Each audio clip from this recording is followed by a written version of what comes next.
Hey guys, so today for the 17th day of the 31 Days of Horror, I'm going to be reviewing the film The Quiet Ones. This is a 2014 British supernatural horror film, and I think the first British film I've reviewed, pretty sure. It's actually based on a real experiment that took place in 1972 when a group of Canadian parapsychologists attempted to create a poltergeist. And what they did was they thought that humans can manifest spirits through visualization, imagination, and expectation. And they actually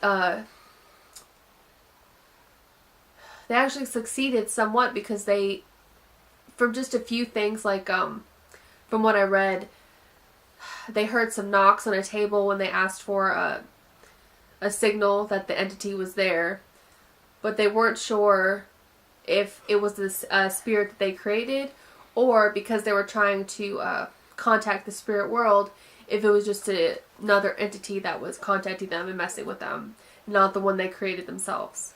But The Quiet Ones is based on the Phillips experiment, which is the real-life experiment from 1972. So the film follows a college professor named Professor Copeland, and he gets a group of college students.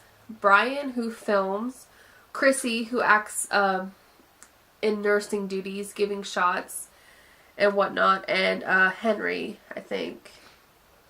Henry or Harry? Harry, who helps with the other duties that they have. And the focus of this experiment is a girl named Jane. She's about their age. And Dr. Copeland has been working with her to try to get her to manifest a spirit. One of the main things he's been doing with this is sleep deprivation. They play loud rock music at all times during the day to keep her from sleeping.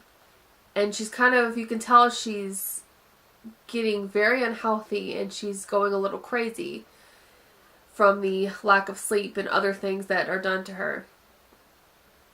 And eventually they are in a little house, but because of the noise from the rock music, they eventually have to go to a house in the countryside where it's more isolated. And while they're there, the supernatural activity becomes more volatile, more violent, more frequent, just stronger presence while they're in the country, and it just gets more and more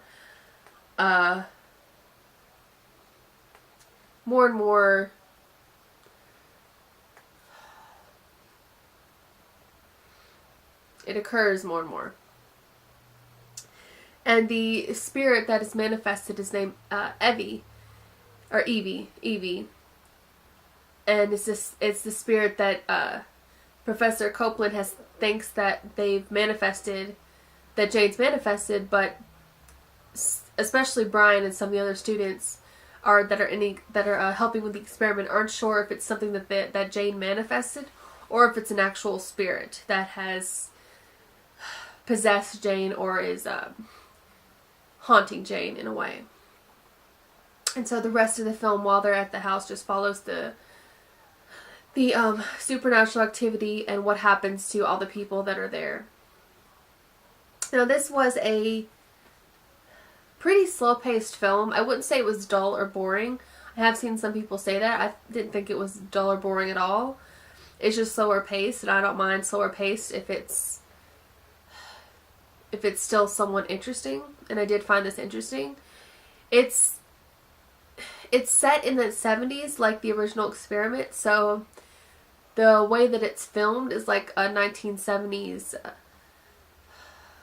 the way 1970s film was, so it's kind of grainy. When they're shooting, it's kind of darker on the edges, and I really liked that because I thought it added to the overall atmosphere of the film. It made it creepier because because it's usually it's still like an old movie, but then there's parts of it that are through the 1970s filming, when they're filming Jane in certain areas of the experiment, certain stages of the experiment. And that's creepy because you can't quite see what's going on. And it's just grainy and fuzzy and kind of dark. And I think that worked really well for the film. There were a lot of jump scares, somewhat cheap scares, but quite a lot of jump scares in this. And it's one of those movies where I don't want to spoil it, but it's one of those that it doesn't have a, like, happy ending. And I really like horror movies, or I always appreciate horror movies that don't have necessarily a clean-cut happy ending, because I feel like horror movies that don't have a happy ending are somewhat scarier than horror movies that do. Because when horror movies don't end well, I don't know, that just takes some of the hope away and some of the safety, I guess, you feel like at the end of a horror movie, and I just think that's scarier. So I like when horror movies don't have that bright sunshine ending, if, you know, to phrase it that way. All the acting was good, the music was good. Like I said, the 1970s style filming in certain ways really added to it. And I've seen a lot of supernatural films, but this one was a little bit different than the ones I've seen. And like I said, I think the whole concept is interesting of manifesting a ghost. There was a film, was it like a few years ago? I forget what it's called. Was it called The Apparition? And that was horrible. But it was kind of a similar thing where they tried to manifest a spirit. But that movie was poorly done, and this was way better than that one in terms of this type of film of manifesting a ghost on a ghost that already exists. So I would give The Quiet Ones a 7 out of 10. It didn't totally work for me completely, but overall I did enjoy it, and I did think it was interesting and creepy. So yes.